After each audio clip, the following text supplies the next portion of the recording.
Live. There we go. All right, what is going on, everybody? Frankie here for the Bakersfield Gentlemen with my brother Miguel here at Columbus Lounge in Bakersfield, California. And as promised, we did get a rescheduling from Matilde Cigars. Today we're going to be smoking the number two, that is a limited exposure. It is their once a year limited release. This one we picked up, I believe, at TPE, right? That is, yeah, that's Yeah, we correct. picked this one up at TPE.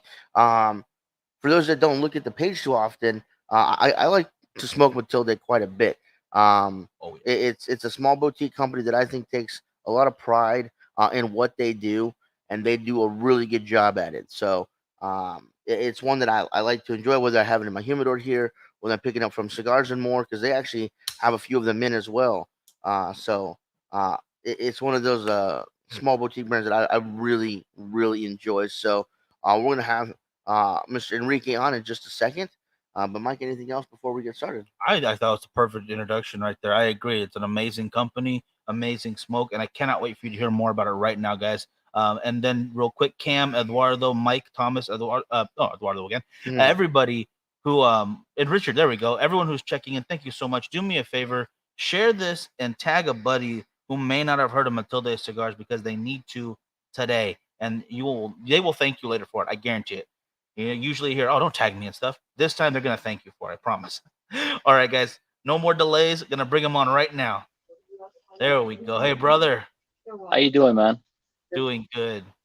Oh man, it's good to have you on. It is very good to be on. I'm sorry I had to reschedule before. I'm No actually worries. at home. Had to reschedule before. I had a couple of family things, but now we're good to go. Very good to go. A family first. Totally understand that, but definitely glad Yeah, to have you here today. it's a great pleasure. It's a great pleasure. Got really excited when you guys invited me up at PC, actually TPE when we first met. When we met, you said, you should come into the show. I've been following you for guys for a while, so I'm very happy to be here. Thank you. I appreciate that. And yeah, I think it's been kind of mutual. We've been following Matilde and smoking pretty regularly, and Mm-hmm. very happy to have some close by. As Frankie said, Cigars and More carries the brand, and I hope to have them expand that as well. And if you want, let's go into a little bit of a intro first before we get too far into it with their own stuff. But yeah, when did Matilde start, and how did it get its start? So Matilde has a curious history, actually. I'm the one running it now. It was founded by my father after he retired. So our time or our time in the industry starts with my dad. My dad started working as an industrial engineer in 1974, right after he graduated from the university. And at that time, he was working at a company called Consolidated Cigar Corporation. And basically, Consolidated Cigar Corporation had a tobacco processing facility in La Romana, where we're from. And he was managing all the loads, the yields of the loads, and so on and so forth for Connecticut and broadleaf that they used to have fields over in Connecticut and Pennsylvania, bring over to the Dominican Republic, and then do the sorting and fermenting here. He later got transferred to Tabacalera Insular in the Canary Islands, where he actually got immersed in the cigar manufacturing. And he was there for a couple of years up until that factory was kind of moved to the La Romana back again. And it is what is now Tabacalera de Garcia. So my dad, from his first job, he fell in love with tobacco. I mean, honestly, I think my grandfather, or I think, no, my grandfather was a dentist and a politician, and my uncle is a politician. So we have no tobaccos before my dad, but he fell in love with this industry, with the tobacco, with the process, with how much you could create with tobacco leaves, like with different parts of the world, and so on and so forth, right? And he became the VP of operations and master blender for this factory. So one of the things I've always said is that either you know Matilde or not, if you have smoked cigars in the past 40 years, you know my dad's work. My dad was a master blender and VP of operations for the factory that made Monte Cristo, Romeo y Julieta, aged up in Santa Damiana. He had his own line, the Cejas signature cigar, Mi Dominicana by Jose Cejas. So he has a lot in his blending and manufacturing portfolio. So he retires in 2011. And little within his retirement, he decides that he wants to come back into the industry. But at this time, instead of being corporate, he wanted to do more of a family ordeal, right? And that is where Matilde comes in. Matilde was founded originally by my father and my brother and I, and we started a small manufacturing facility in La Romana, and where we're born and raised. Because obviously, my dad, we've been living there all our lives, so he wasn't about to uproot and go to Santiago. We set up a manufacturing facility there, and we revive a brand. And the reason that we revive a brand is because we're Dominican. We work mostly with Dominican tobacco, and we manufacture our cigars in Dominican Republic. And instead of creating a brand from zero, and we couldn't use our last name because of the signature name. There's a trademark that we don't own, so we couldn't use our last name for the mark of our cigar. So if we couldn't pay homage to our last name and our father, might as well try to pay homage to our country, which gives us so much. And that is where Matilde comes in. Matilde is actually a brand that was founded in 1876 in Santiago de los Caballeros by Simeon Mencia, and the brand died about 1917 with this demise. After he died, the brand was followed up by his son and daughter, but it wasn't continual, so it died. So a century later, in 2014, we decided to revive it with what is our first line, which is Matilde Renacer. Matilde Renacer, it's rebirth. So it's rebirth in two different ways. It's rebirth of this Dominican brand with Dominican roots in a way for us to pay homage to our country. But it's also a rebirth of my father, of my family, because he came from managing so many employees. So my dad managed anywhere between 2,300 to 5,000 employees. Wow. And made anywhere between 15 to 50 million cigars during the boom at the factory, to managing just a few employees and making a couple 100,000 cigars. So it's also a rebirth in our stage. I mean, we didn't have $120 million worth of tobacco to work with. When we had to source the tobacco, it was different. It was a family thing instead of a corporate thing. So it was renacer in two types. Renacer for this brand and renacer for our family, and more importantly for my dad. And that is how Matilde originates. So even though it's a relatively new brand, there's blending experience and manufacturing experience behind it. And I was with my father working at the time when he was working in Tabacalera Garcia. I worked with her for about 3 to 4 years before he retired. And that's how we originated. The idea behind the brand was creating something that was simple, something that was accessible, a brand that was accessible palate-wise. Our blending philosophy is creating cigars or blends that are focused in flavor and aroma, not strength.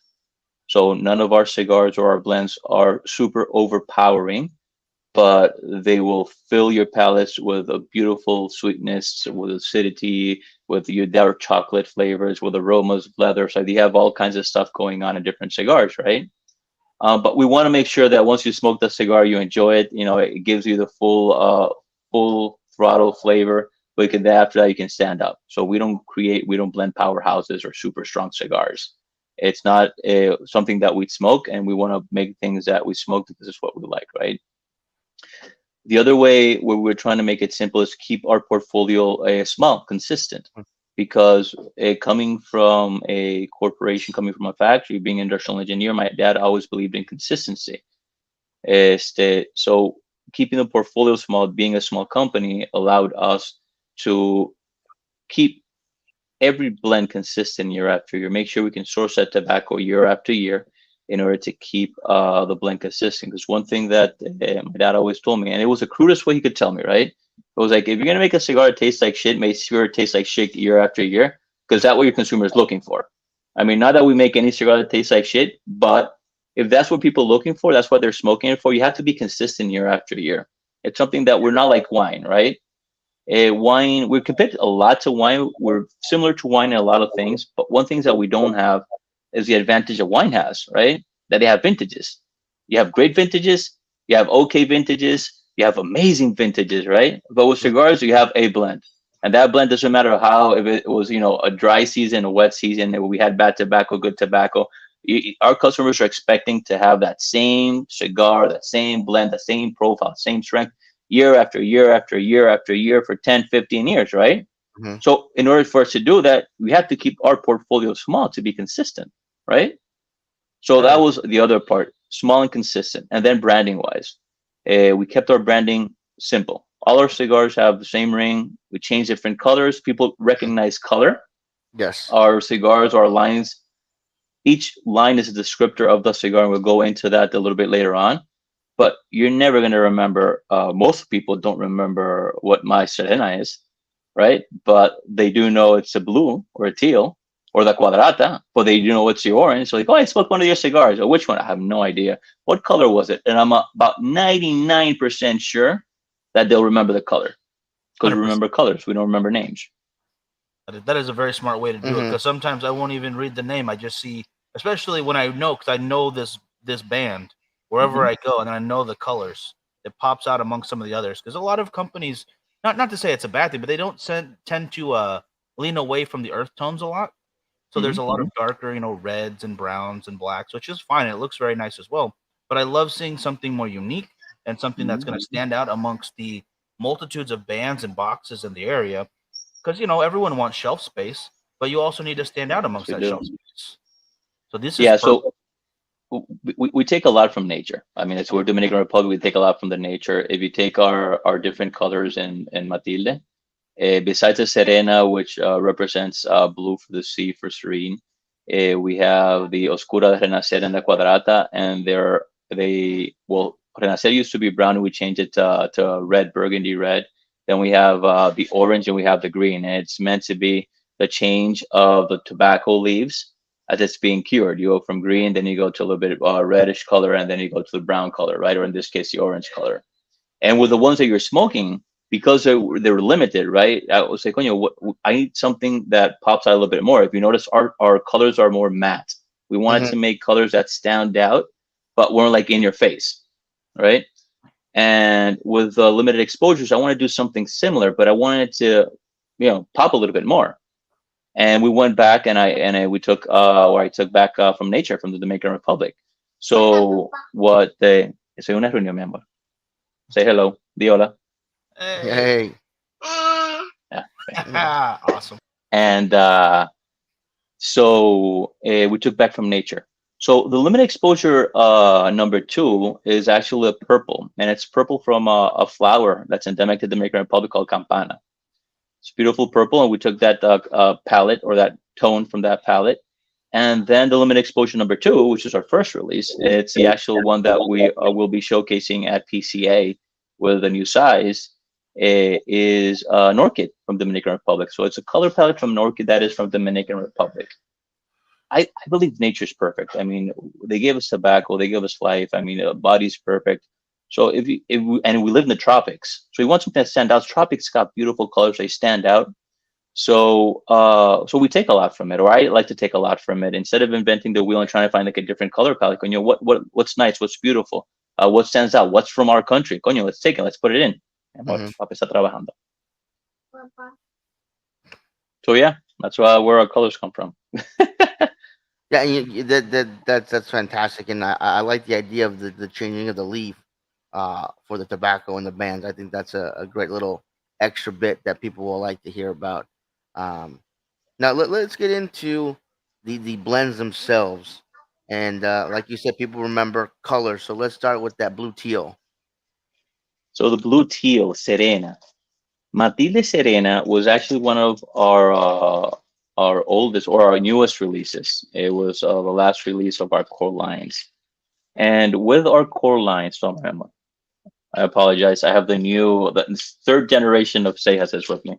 No worries. No worries. And so the teal is Matilde Serena. And what we wanted to do with Matilde Serena was create a blend that was mild enough for a beginner or for a mild smoker, but had enough flavor character for a smoker that would smoke medium plus bodied cigars. I always say, or disclaimer is that you're never gonna get as much body from the Serena as you will from one of my other cigars, but it's not gonna bore you. It's a Mhm. great, like for me, it's a great morning smoke. or a great nightcap. It's a cigar that's got a lot of creaminess to it. It's got good sweetness. It's a cigar that's got a little bit of body for the strength, right? Or it has a lot of body for the strength. It's a mild to medium cigar. So it's a cigar that's going to keep anybody entertained, but most importantly, it's a cigar that if you have a friend that's ever smoked a cigar before, it's some cigar that you can actually gift. It's the cigars I take to weddings. It's the cigars I start people smoking with. And the name Serena is serene. So serene, what is serene? It's calm, it's relaxing. And that's what describes a cigar. And the teal color or the blue color is representative of the ocean, of the sea. So where are you most relaxed if you're like, imagine sitting down on the beach, watching the waves crash and all that. It gets you very relaxed. So that's where the color comes from. The blue relaxes a lot. Serena is serene, so it's calm, and that is what Serena is. With this cigar, I said we released in 2016. It's been a great success because it's just a very versatile cigar. As I said, medium plus bodies can smoke it, can enjoy it if they want something where they don't want to think too much. Sometimes you want to smoke a cigar and just not think, just enjoy, Yeah. sit down and puff, right? And for those that are not as experienced or smoke milder cigars, it's going to pack a lot more flavor. That's going to be a great smoke. That's a very important part too, because there's plenty of times we get asked this question, whether it's on the show or you Mi go amor, to papá está en un trabajo.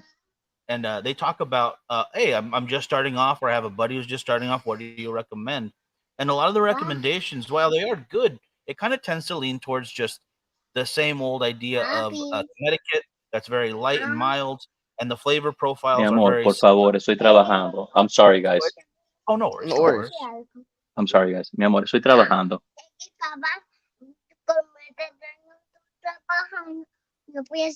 Proper family man right there. Tuve And I will trabajo, say, ¿ok? as far as the Yo quiero Serena goes, trabajar, por favor. Estoy en una reunión. I know he said he smokes it in the morning and in the evening for I'm nightcap. sorry, guys. Oh, no worries. It's okay, yeah. I smoke in the middle of the day, like no problem. I absolutely love it. I think it's probably one of my favorites in the line, and just for exact reasons that he described it as. Oh, heck yeah. You doesn't have to be a morning or a nighttime. I ¿Ve, smoked búscalo? Oh, and I yeah. loved it. Yo quiero que tú busques a tu mamá. Ve, busca a tu mamá. Mi amor, por favor, busca a mamá. Hello. Sorry. No worries. No worries. Oh, don't worry. It's Um, part of the job, right so yeah, it's part of it's the reason I work, honestly. I mean, I need to live as well, but I work and I do put on my effort for my children. Hey, that's my eldest, and I have a 3-month-old, a 4-month-old actually now. Oh, congratulations. So today I have to work from home, unfortunately. So I got fortunately because of the interview, but I have him here. But anyways, let's get back into the teal and the Serena. Oh, yes. As Frankie was saying right now, though, yeah, it's definitely that stick that you can enjoy any time of day. Mm-hmm. It is something that can pair well with a lot of different, libations. 'Cause I know a lot of people like to have their whiskey or their rum while they're enjoying it. The flavor profile and the fact that, like you said, it's not overpowering as far as strength goes. I really appreciate that, because a lot of people consider, strength to be synonymous with flavor. It doesn't need to be that way. It's really, really not. Well, if you have a cigar that's too strong, it's going to overpower the flavor of the palate. So, I mean, always needs to be balance, right? Yeah. You have to have that right balance in the cigar, and I think one of the hardest things to do, because you use tobaccos that don't have as much strength in a mild cigar, is to create a mild cigar with character, with flavor. Mm-hmm. You have to have that aged tobacco there because you're using a lot of seco, you're using a little bit of iso. I mean, you get a lot of the flavors and the character in the cigars when you're working with the ligeros, right? You got all the oils and everything. So when you're working with a milder cigars, they have to have age. So it's just a little bit harder, but I think we achieved a great blend. And as I said, it's just very versatile cigar you can smoke at any time. And not to cut you off, but that's a very good point. It's a lot harder to make a cigar that's flavorful and light than it is to make a powerhouse of a cigar. I mean, Oh, you for can sure. load it up with tons of nicotine-rich tobacco and make a super strong, potent cigar that lacks flavor. It's just nothing but strength. But trying doing it the other way and making something that's light yet flavorful is art. Honestly, it's It's just way harder. Yeah, yeah. I agree. My dad was great at that. My dad is great at that. He does it. He does it amazingly. Okay, so anything else we need to say about the Serena, or are we moving on to You green. you want me to go across? I can start with our blends from the mildest to the fullest. You want Yeah, to do let's do that? that. Let's do Perfect. that. Perfect. Let's go with that.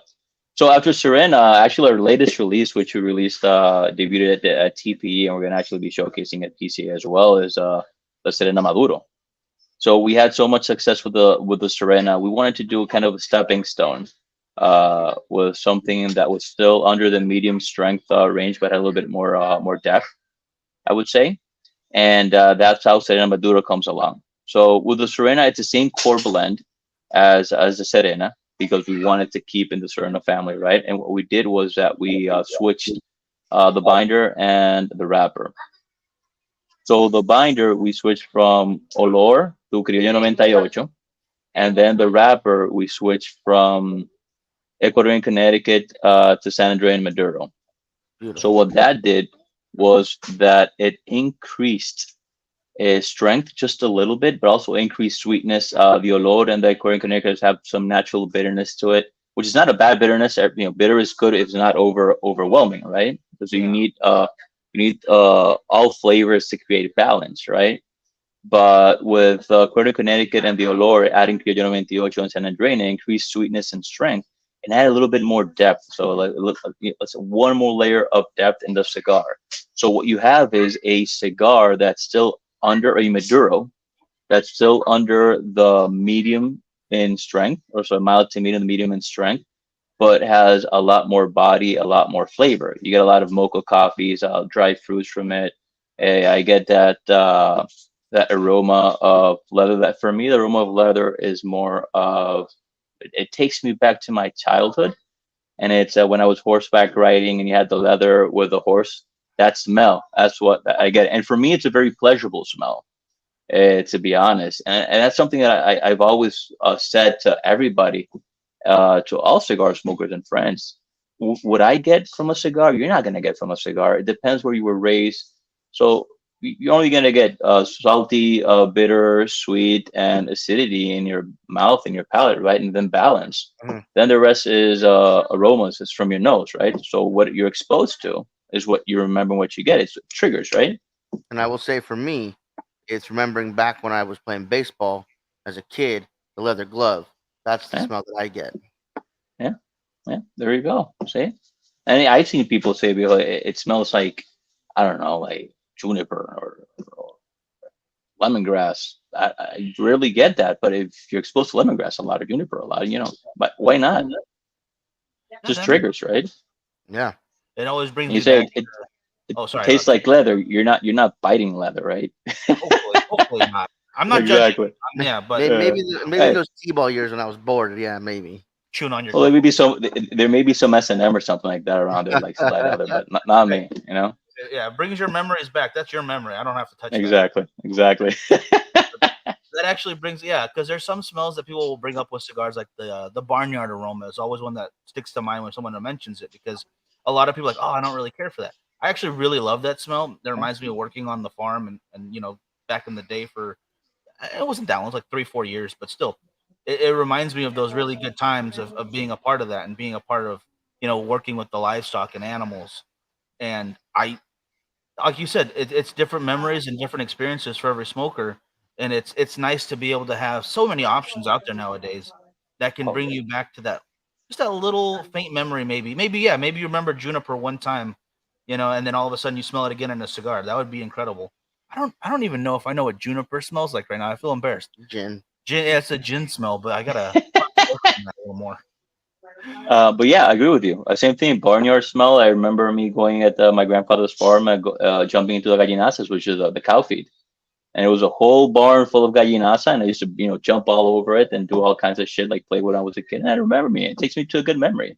At the end of Yeah. the game, cigars are meant to be enjoyed, right? They're supposed to take you to a beautiful place, and just sit down and enjoy. I mean, the only way you can kill a cigar is sitting beside an asshole, right? So Mhm. as long as you're not doing that and the cigar's I triggering do great it 3 times memories, a week. it's I great. do it 3 times a week. You know. Well, that's on you, man. Do it once, shame on the person. Do it twice, shame on you, man. Better myself. Done for years. Shoot. And real quick, just to say hello because it's on the Facebook over on YouTube. Thank you, John, for joining us. For those watching, if you'd rather watch on YouTube, you have the option over there and on Twitter right now. So just for those Facebook users who maybe want to get off Facebook, I know they've been messing with our notifications lately, so I apologize for that. But you have other options. It is simulcast all over the place right now, guys. And That's beautiful. so obviously you're in the home right now, so no smoking or just not at the moment. No, I'm not smoking at the moment. I got the 4 month Little old and the kid right here. I'm inside. Usually absolutely. smoking in my patio. So I was about to light up, and then the kids came in. No worries. Yeah, absolutely. Yeah, I'd rather not smoke around the children anyways either. It makes sense. So back to La Serena. As far as the Maduro goes, will that have a darker blue band to it? Will it have the same band to it? It does. Okay, It does. It has a deeper teal. So it's which got a makes it deeper a little teal. bit Imagine when you go like in a helicopter and you're looking at the sea. You have like this nice blue teal, and then on the side there's reefs, and you have that blue that it's almost green. darker. So that's what the Serena Maduro looks like. So you have that darker teal. So it has a great contrast with the actual Maduro with the San Andrean wrapper. And if you put them together, they you can see that they're both Serenas, but they have that differentiation because we want to make sure anybody that smokes a Serena knows that it is the Serena blends. No, it's a Maduro, but it's a Maduro, but it's not a strong Maduro. I like to say it's got the complexity of a Maduro, but the strength of a Connecticut. Okay. I like that. And yeah, there was a really big point like when I first started getting into cigars. I think one of the big things was people wanted stronger and stronger cigars. I feel like maybe I wasn't the only person who was just getting into it, and that's where their minds went. And now I've been seeing more refined experience where it's not just about that strength, but it's about those flavor profiles that you can pair well with, like I said before, different drinks that people enjoy with their cigars. Usually it's coffee or just I'm having a Dr Pepper right now, nothing fancy, but to experience those moments, especially when you get something you really enjoy, like when you pair it with, for instance, do you have a favorite alcohol or is there anything that you usually pair with? I usually pair with aged liquors. So I usually do rums or whiskeys. I've been smoking a lot more and more and more just with water, See, just and I enjoying the cigar. And as I got older with kids, less sleep, I've transitioned myself to drinking gin tonics because they're great for hangovers. Because you don't get hangovers, you're getting hydrated as you have a drink. So now, when I drink, I either do gin tonics.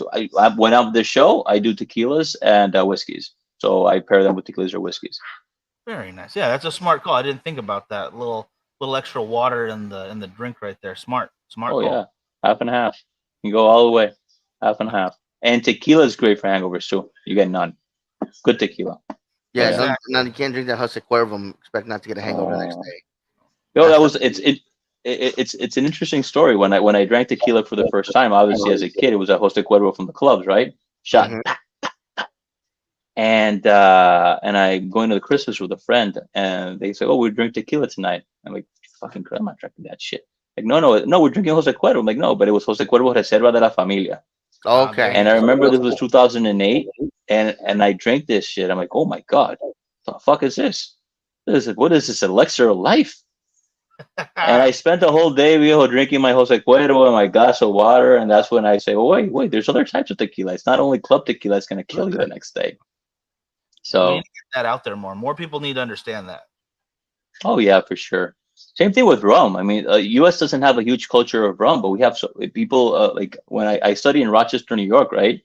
And I came from the Dominican Republic, so I drink rum. So when I ask you, can I get a rum on the rocks? The guys look at me like, what? Like we got Captain Morgan or Bacardi, Bacardi White. I'm like, you have nothing else? I'm like, no, that was it. Mhm. So that's when I started switching stuff and doing all the kinds of stuff. But yeah, I mean, you just keep on educating people until everybody knows it. But tequila, I think it's great spirit. 100% agree with that. And I really loved when you brought up earlier about the wine, and wine having kind of that a little more forgiving when it becomes, the vintages. Because I've never heard it explained that way, but it made perfect sense when you said it. You have your vintages, and they understand this might have been a more poor production of the grape that year. It was too hot, it was too dry, whatever might have happened, might have been too wet. You never Hmm. hear that kind of um, leniency towards tobacco when you want your cigar. You Yeah, you never hear a vintage. Oh well, and there are plenty of years where it might be too hot. You just didn't get enough water. The crop wasn't as big, and there's never once ever heard anyone. Well, that year just wasn't as good for the farmers. right. You never hear. You What hear the like, heck? oh, let me get a 9 Merlot, but you never hear, oh, let me get a 99 cigar. Like, Yeah, I'd yeah, never thought of that before. That's a very important thing to remember for the growers too, because it's not always perfect conditions, no matter where you are in the world. Yeah, that's correct. And that's where the actual blending comes in. I mean, creating a cigar is the easiest thing to do. Not easy, but it's creating a blend initially is it's the simpler part, right? And keep that blend consistent year after year, having to do the little tweaks to make sure they remember they have the same taste profile. Because one thing is obvious: no cigar is the same. It's impossible. So no cigar, even from the same box, is going to be the mhm, same because it's 100% handmade. It's a piece of art. Every cigar is a piece of art. The product is tobacco leaves, so you can't really measure like I'm going to put 5 grams of piloto ligero in here. You actually put a tobacco leaf or half of tobacco leaf. So they're never going to be the same.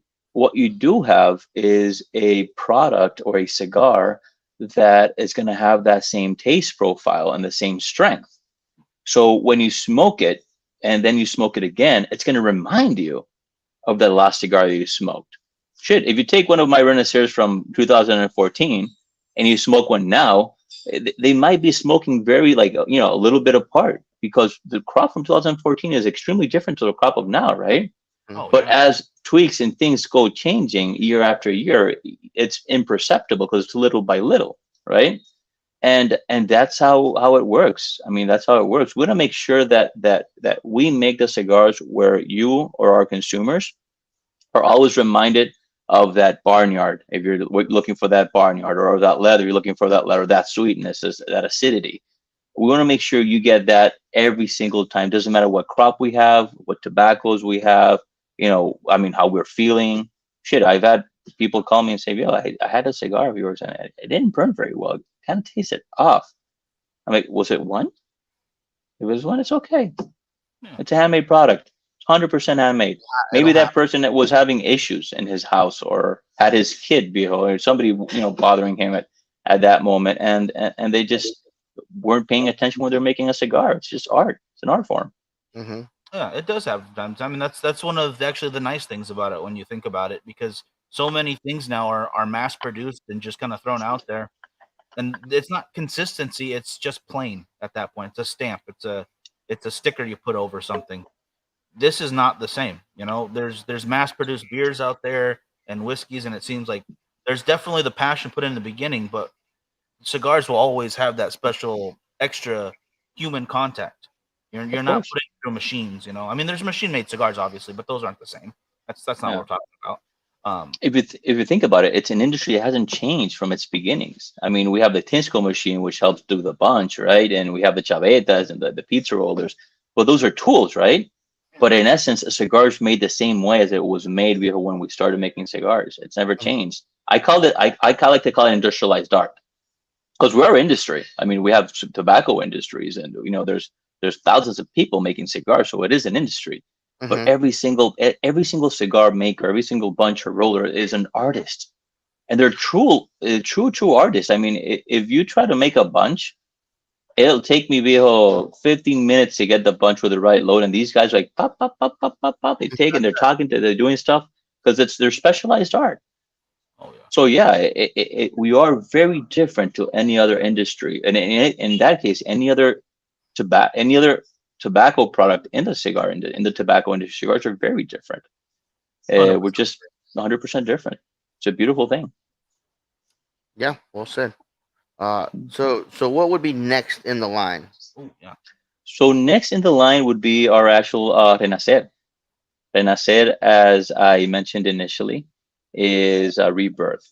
It's rebirth because it's a rebirth of Matilde and a rebirth of my dad. For this cigar, it was a special cigar for us. I mean, it was my dad's first cigar that he was blending outside of Tabacalera de Garcia, for starters, right? He was sourcing his own tobacco. That's the second, and then he had his own small factory. That's the third. So it was very special, and it actually took about a year and a half to 2 years to develop. I do still have some cigars. I call them 801s because a blend that we ended up having was a blend 802. We didn't do 800 blends.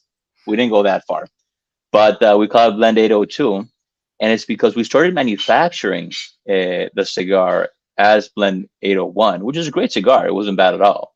And then my dad, in the middle of manufacturing, made a tweak, and he's like, "Oh shit, this is better." And we stopped that. We put that aside, and we started Matilde Renacer with blend 802. And it's a blend composed of Dominican tobaccos and a little bit of Nicaraguan, as a Dominican binder, and it has a Habano Ecuadorian wrapper, a beautiful wrapper. And first, it was a very special cigar because it's the first cigar that we released with our family as a family name.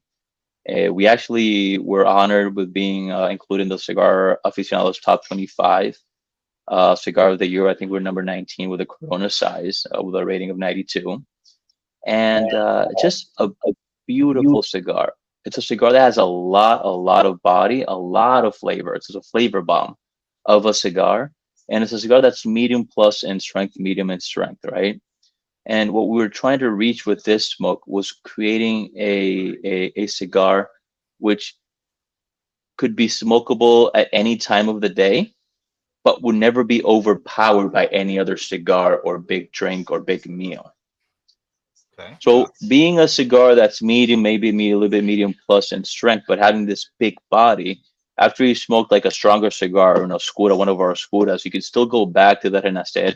Even though the strength was in the medium side, the flavors would not let the cigar be overpowered. Hmm. So a cigar that has a lot of it reminds me of a lot of molasses. It has that dark chocolate sweetness, bitterness to it.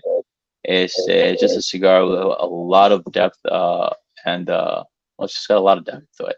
And with this cigar, we have four different sizes. Actually, our lines have four different sizes, which we believe is part of keeping it simple, right? Hmm. We have a Corona, Robusto, Toro Bravo, which Toro Bravo is 54 by 6.5, and then the 60 by 6 Grande. Very nice. Very nice. Now, have you noticed the sizes have been asked for different? Has anyone been asking for anything different out of that, or is it we want to keep it at this for that simplicity, and maybe down the road look into some other size like that Lancero perhaps, or Yeah, we play with sizes. We play with sizes like the Renacer that we did a Lancero to celebrate my dad's 40th year in the industry. We did a 40 ring gauge set by set, 40 by 7, 40 box hand for 40 years with a Renacer blend. I've done the Serena blend in the Lancero in the very limited productions. So we play around with sizes, but they're always going to be limited. I'm a firm believer that our industry, if you have Robustos and Toro smokers, that's your bulk of the industry. oh Right. yeah, And then for big ring gauges, you have your 60 by 6, and your smaller ring gauges, you have your Coronas. You're always going to get there's always niches, which we will attend to with a limited stuff, but keeping it as a core production, it's a little bit harder for us. And we're a small company. I mean, we want to keep our resources to make sure we do the best for what we have, right? Right. But yeah, we do work with different sizes. We've done petit coronas and stuff like that, but just not in large quantities, not core productions, not constant productions, just one-offs and stuff like that. makes sense. It makes Hmm. them feel a little more special too in that sense. Well, one of the things that we've always been requested is lanceros, right? Hmm. But one of the things with the lanceros is that people love them. People that smoke lanceros will smoke them viejo every single day. You don't have that many people smoking lanceros nowadays. You got more and more and more. And I remember when we came out with Renacer Lancero, all retailers were excited. We, oh my god, fucking lanceros! Like, oh shit, but it doesn't sell that much because they don't. There's just a niche of people that smoke lanceros, right? Oh yeah. Yeah. Uh, so we keep it simple. We go with our Robustos, we go with our Toros, and then we have our outskirts just to make sure we have that available. Because there's also back orders, right? That's something that our consumers, but our retailers also. You have to think about consumers, retailers, everything, right? Sure. If I have 8 different sizes, there's 8 different sizes that we have and might have in back order. So just keeping it simple, man. Very smart. Very smart. Hmm. Yeah, and those back orders, from what I hear, can be very difficult at sometimes because you don't want to rush production to meet those things. You still want everything to be quality. You can't just throw tobacco into a box and get it out there just because people want it, then sooner or later they're not going to want it anymore. Yeah. That's correct. Backorder means you're losing money. Not only you're losing money, you're losing shelf space. The cigar industry, it's a very complex industry. It's not it's not an easy industry to be in. I would say there's a lot easier ways to make money, not as pleasurable as it's the cigar industry. I mean, having these conversations and going to the show, meeting people, smoking the cigars, creating the blends. I mean, it's beautiful, right? But there's a lot of things that go behind it that people don't see. I mean, we used to do tours at our factory, and we had two reactions when people came into the factory. It was like, why are cigars so cheap? That's for starters, and they're not going even to logistics, right? And the other one's like, oh wow, it's different. It's not tobacco, it's cigars, it's premium cigars, right? But yeah, back orders are tough, and they're tougher on smaller companies because you have a big company, with super recognized name. I mean, they'll say thank you after you send the back orders. If you're a smaller company and we have a lot of back orders, some stores might say, you know what, I don't need it anymore, and that's what we try to avoid. Yeah, it's like you said, if you can't fill that order, you're gonna lose that shelf space to somebody else, and that just is not good because it's hard to get it back. It's fucking real estate, man. It's a real estate game. I will let you know, though. I will let you know. Cigars and More here in Bakersfield has you in a fantastic spot. They have their main humidor, and then they have a couple of walls that have their Opus, their Davidoff, the United stuff.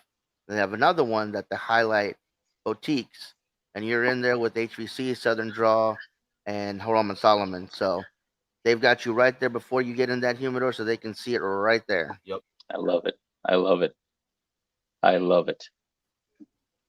Uh, so, so what would be next after Renacer?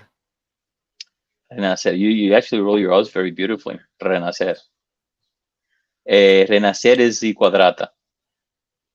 So quadrata is means square in Italian. And if you notice, all our cigar lines end in female, Spanish female, because Matilde is a female brand. If you notice, our logo is an S, which represents our last name, Cejas, of tobacco, because that's our trade.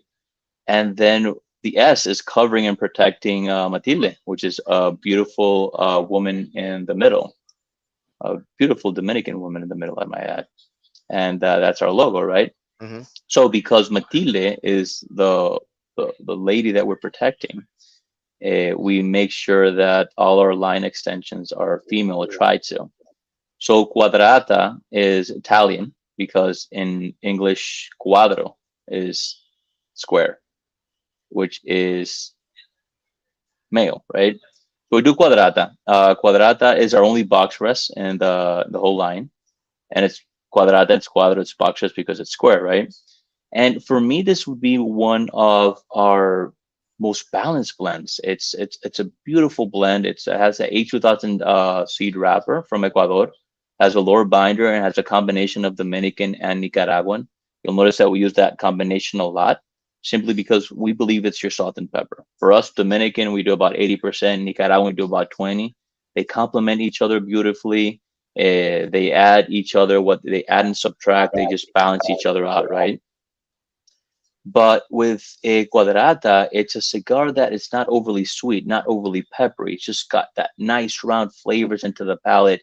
When you smoke a cigar and you feel like you have, there's the smoke is solid in your mouth and your palate. You can feel, you can actually taste it. Oh yeah. So that's what I get from the quadrata. You get that fullness in the palate. It's got that beautiful balance of body and strength. And for me, it's one of my favorite cigars. Actually, that's what I want to show that once I was about to light up. Was the Quadrata. I don't smoke it as often as the others because I'm not a fan of box press, but I'm a huge fan of the blend. So that might be a cigar that might come in a parejo at some point because I love the blend. I just don't like the box press. Not that I hate it, but I just prefer the parejos. Makes sense. Yeah, I get that. Oh dang, what was I gonna say right now? It was towards Brian. Brian put a comment in there. You've got to be a mother fudging hustler. You can cuss, Brian. It's okay if you want to put that in there. I totally appreciate it. But I understand what you're saying. You're saying to fucking? be in the industry, yeah. To be in the industry, yeah, absolutely. No, I agree with that 100%. What I know this kind of goes away from the blends themselves for a moment, but what has been one of the hardest, business aspects of getting the brand out there? Is it more of the acquisition of new retailers, or is it trying more to find the right retail partners? Because you can just throw the brand everywhere and shotgun the effect. Someone's going to enjoy it out there, obviously. Hmm. Or like you said, um, production could be Or an issue too. I mean, you don't want to be in 100 stores if you can't fill all those orders. yeah, Rather be in 50 stores if you keep them happy. yeah, the people who are going to work with you as much as they can, the people who love the brand already and want to support it and grow with you. Has that been something on your mind, or is that something else? Oh, it's always on your mind. I mean, me as a brand owner, I mean, I'm a cigar smoker for starters, right? I smoke cigars and I enjoy cigars very much, right? And also a distributor, also a manufacturer, or I do my manufacturing with the two manufacturing partners, which are Tabacalera Palma and Tabacalera La Isla, which we can go into a little bit later on. Um, but but as a cigar owner or brand owner, you're always thinking about that. You can place a cigar. It's easier to place a cigar in a store, right? The hardest part is to get that rotation, and I think the hardest part nowadays in our industry, which is hard because there's a lot out there, is getting the brand out there, getting the brand exposure. There's a lot of traveling. You have to do a lot of media, and it's that getting that brand recognition, that brand get those reorders. Because I mean, placing the cigars, yeah, a store would I'll buy 15 boxes, sure, but after that, who's gonna buy those? And Mhm. that's where our job comes in as a brand as well. It's not only making the cigars, it's actually giving that brand, that cigar exposure and telling people where they can find them. You can go to our website, go to matildecigars.com and look for locations where to find my Matildas, and you can see where to find them. And it's working with the consumer, interacting with consumers and talking to consumers to make sure they know the brand, they know the history. Talking to you guys, just spreading the gospel basically to make sure that consumers know about the brand, try them and smoke them. Because placing a brand or a cigar, a box, 20 boxes in a store means nothing to me. I mean, it's great. It's a win, right? Because you're in the store. But if that store is not reordering, in 1, 2, 3 months, I mean, you basically made $1. And if you're in this for the long run, you have to make sure you get that store reordering. They're not reordering, Konya, you give them a call and say, Konya, what's going on? How can we help? Let's do this. Let's do events. What do we need to do to make sure your consumers enjoy or try the cigars? Because we're confident that once the consumer smokes a cigar, tries a cigar, I mean, I think bang for your buck, there's no other cigar like Matilde. I mean, we keep our prices under $10 price point, not in California because we have the taxes, but we're Right. very still. I mean, if you do it proportionately, we're still very competitive. Hmm. And when it comes to quality, consistency, and the blend, we're just amazing blends.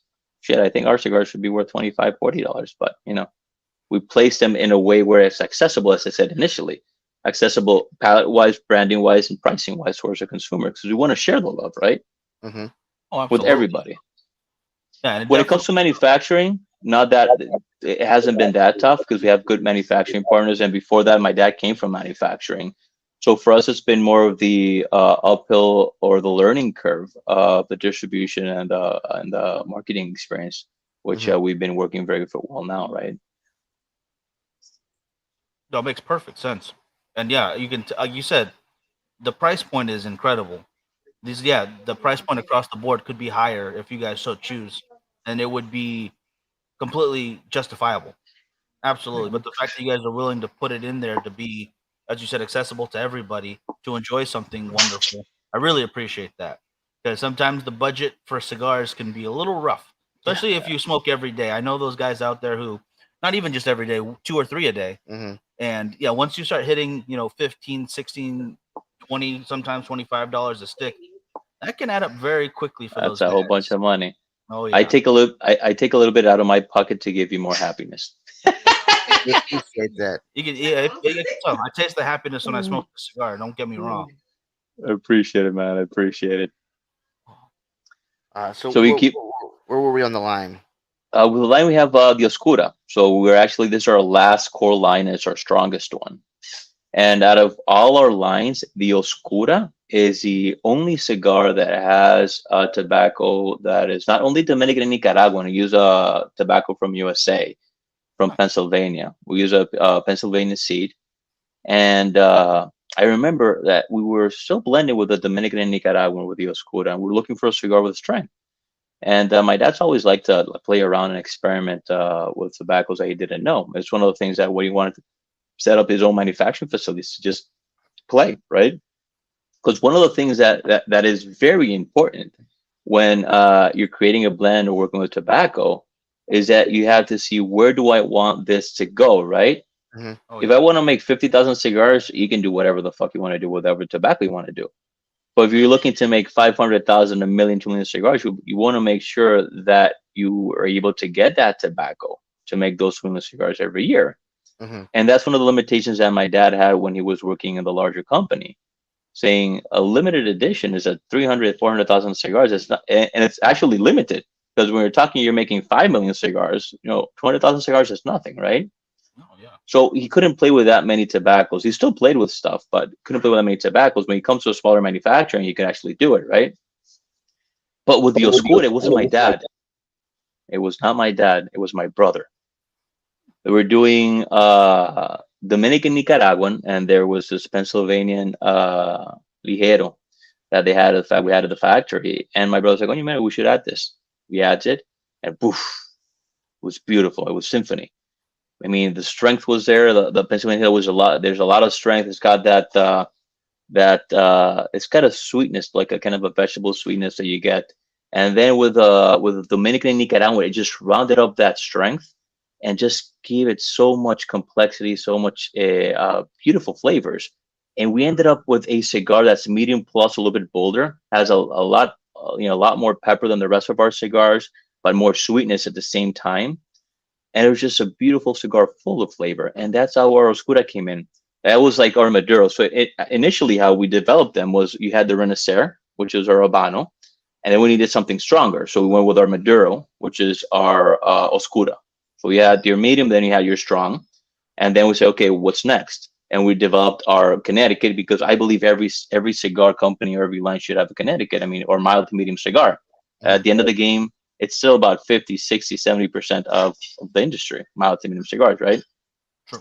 And then we had the box press, right?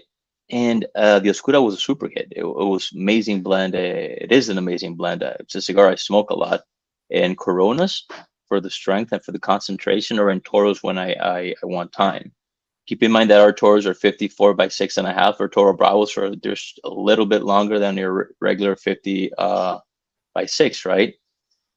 But it's a beautiful, beautiful Maduro. But at the same time, it's not going to kick you in the face. After you smoke it, you won't, you can stand up, you can enjoy it, you can light up another one if you want to.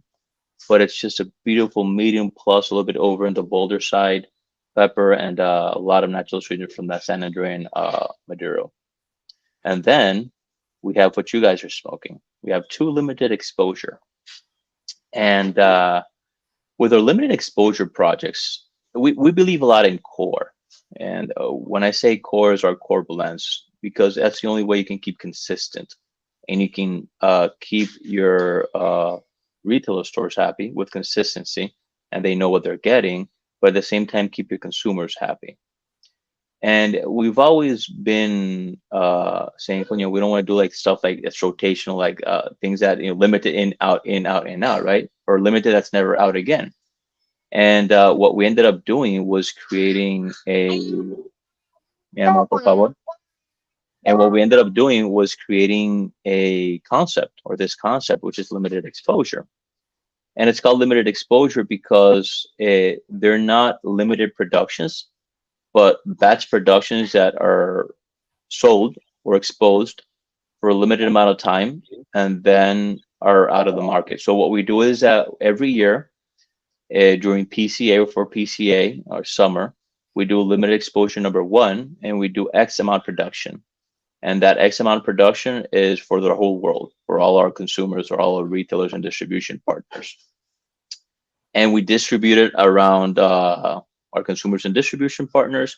And once that cigar is out, it's out up until the next year, where we do a next batch. So it's batch productions. So it's limited in a way, but we still keep our values of core, because you know that you buy the box, you can't find it again. But once it comes out again, you know what you're getting.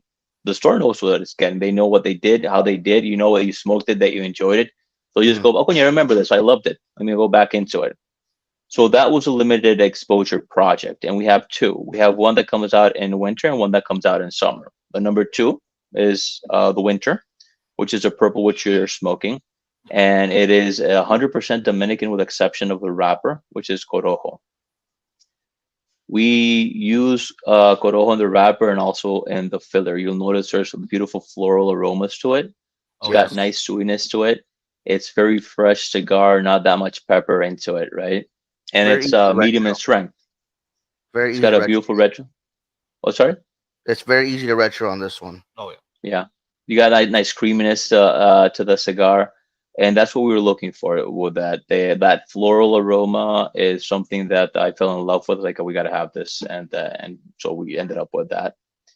And then the limit exposure number one is something that's a little bit deeper. It's got a little bit more earth to it.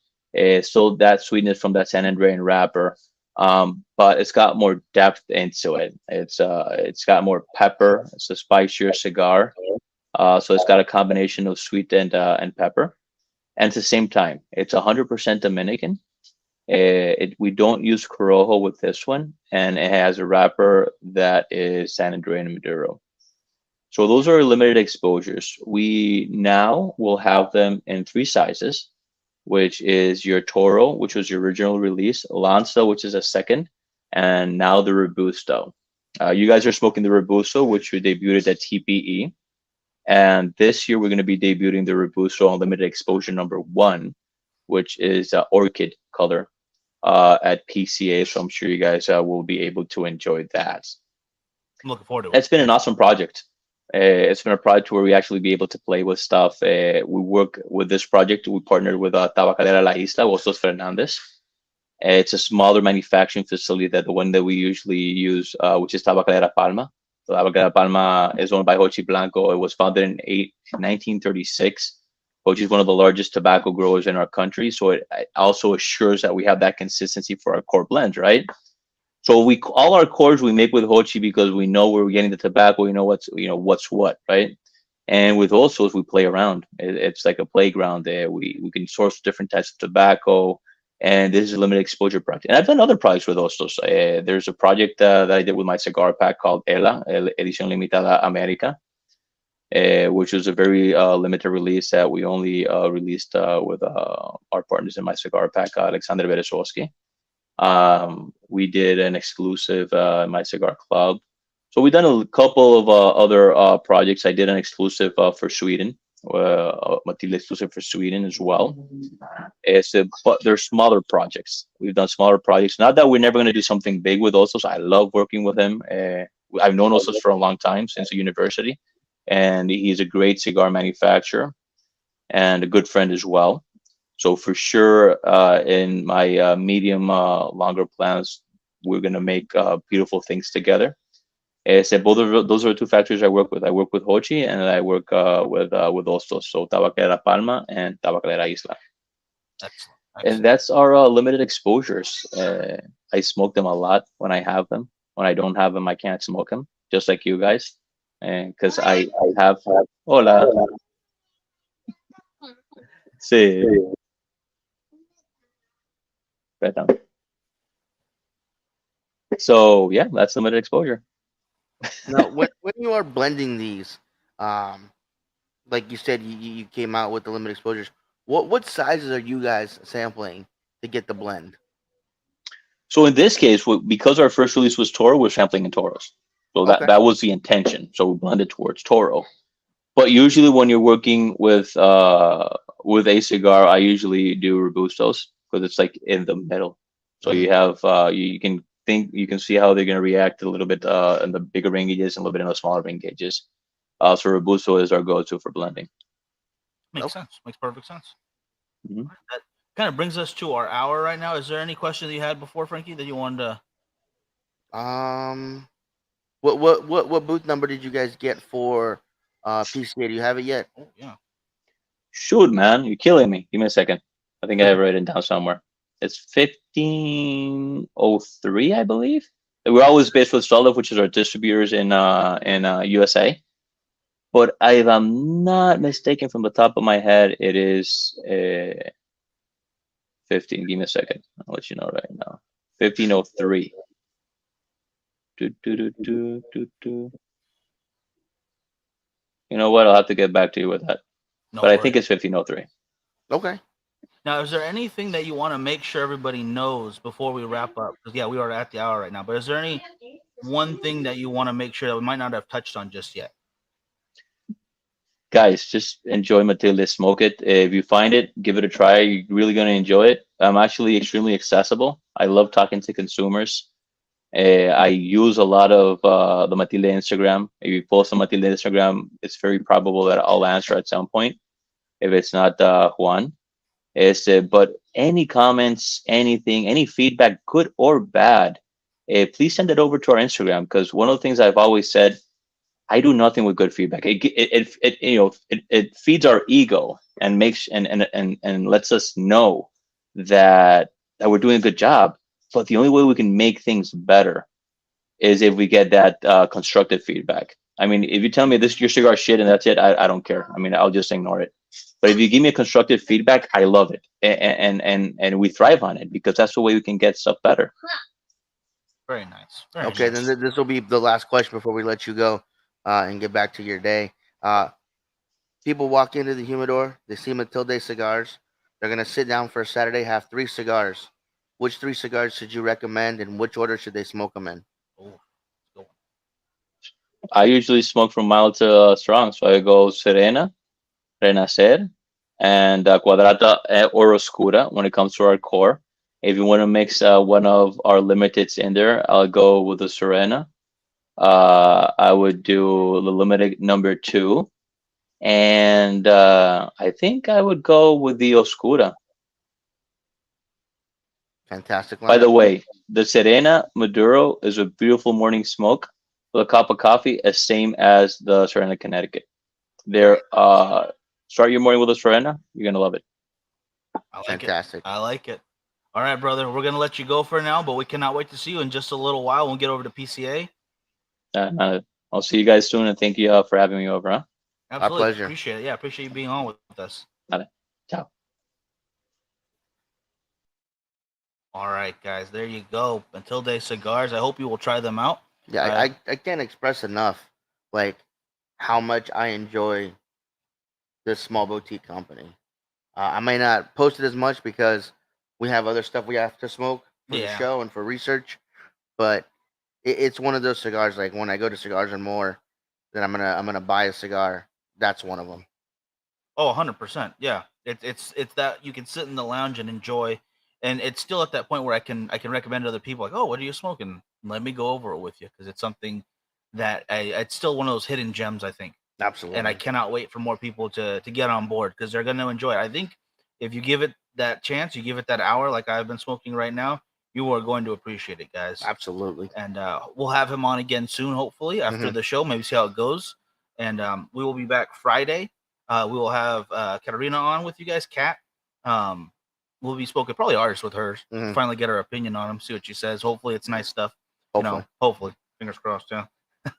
But other than that, we still have the deal going on, guys. The whiskey and cigar shirt, along with 2 packs of California Dreamin', or you can get 3 packs of anything you want and get the shirt as well. I've got that deal running too. So if you guys like a little more variety, or if you want the limited edition, either way, you're gonna get that cool shirt. I know you guys are liking that, and I appreciate it.